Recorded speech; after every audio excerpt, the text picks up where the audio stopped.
Hello friends, welcome to Sri Tamil channel. இன்றைக்கி நம்ம பார்க்க போகிறது இட்லி தோசைக்கு ஏற்ற மாதிரி ஒரு சூப்பரான உருளைக்கிழங்கு கடைகள். சுட சுட இட்லிக்கும் தோசைக்கும் இது ரொம்பவே நல்லாயிருக்கும். முதல்ல ஒரு குக்கரில் 3 பழுத்த தக்காளியை நறுக்கி சேர்த்துக்கோங்க. கூடவே ஒரு பெரிய வெங்காயத்தை பொடியாக நறுக்கி சேர்த்துக்கலாம். 2 மீடியம் சைஸ் உருளைக்கிழங்கை தோலை சீவிட்டு நறுக்கி சேர்த்துக்கோங்க. பச்சை மிளகாய் ஒரு 3லேருந்து 4 சேர்த்துக்கலாம், உங்கள் காரத்துக்கு ஏற்ற மாதிரி. கூடவே ஒரு 4 பல் பூண்டு, ஒரு அரை ஸ்பூன் அளவுக்கு சோம்பு சேர்த்துக்கோங்க. கொஞ்சமாக மஞ்சள் தூள், ஒரு அரை ஸ்பூன் அளவுக்கு தனி மிளகாய் தூள் சேர்த்துக்கோங்க. இதுக்கு பதிலாக சாம்பார் பொடி கூட சேர்த்துக்கலாம். கொஞ்சமாக பெருங்காயத்தூள், ஒரு அரை ஸ்பூன் அளவுக்கு மட்டும் உப்பு சேர்த்துக்கோங்க. இப்போ இதில் 1 கப் அளவுக்கு தண்ணி சேர்த்துக்கோங்க. குக்கரை மூடி போட்டு மீடியம் ஃப்ளேமில் ஒரு 5 விசில் வேக வச்சு எடுத்துக்கோங்க.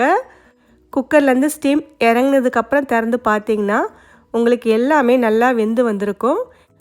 இந்த சமயத்தில் ஒரு மேஷர் இல்லைன்னா மத்து வச்சு நல்லா அழுத்தி மசிச்சு இல்லைன்னா கடைஞ்சி விட்டுக்கோங்க.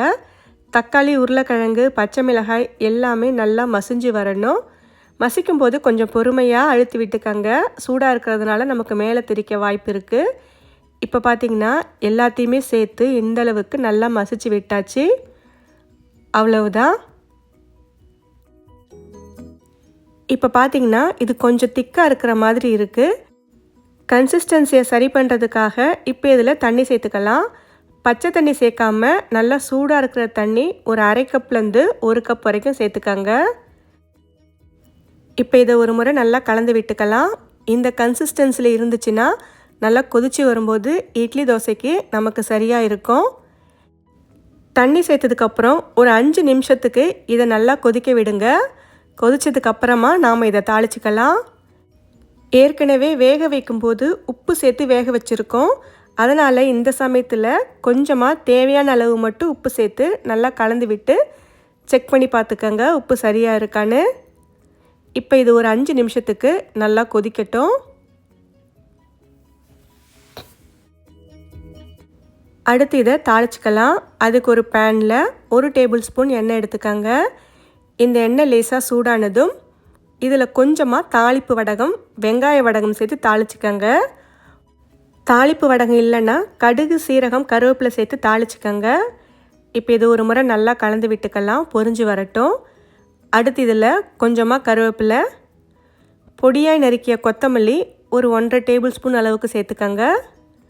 இதை சேர்த்துட்டு லேசாக ஒரு முறை எண்ணெயில் கலந்து விட்டுக்கோங்க. அடுத்து இந்த தாளிப்பில் நாம் கடைஞ்சி கொதிக்க வச்சுருக்கிற கடையில் சேர்த்துக்கலாம்.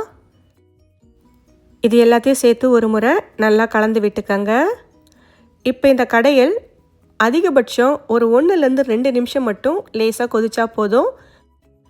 தாளிப்பெல்லாம் சேர்ந்து லேசாக கொதிச்சதுக்கப்புறமா நாம் ஸ்டவ்வை ஆஃப் பண்ணிடலாம். அவ்வளவுதான். சுட சுட தக்காளி உருளைக்கிழங்கு கடையில் சூப்பராக ரெடி ஆகிடுச்சு. இது சுட சுட இட்லி, தோசை கூட அட்டகாசமாக இருக்கும். ஓகே ஃப்ரெண்ட்ஸ், இந்த ரெசிப்பியை உங்கள் வீட்டில் ஒரு முறை ட்ரை பண்ணி பார்த்துட்டு எப்படி இருக்குன்னு சொல்லுங்கள். இந்த ரெசிபி உங்களுக்கு பிடிச்சிருந்தா லைக் பண்ணுங்கள், ஷேர் பண்ணுங்கள். ஸ்ரீ தமிழ் சேனலுக்கு சப்ஸ்கிரைப் பண்ணுங்கள். தேங்க்ஸ் ஃபார் வாட்சிங்.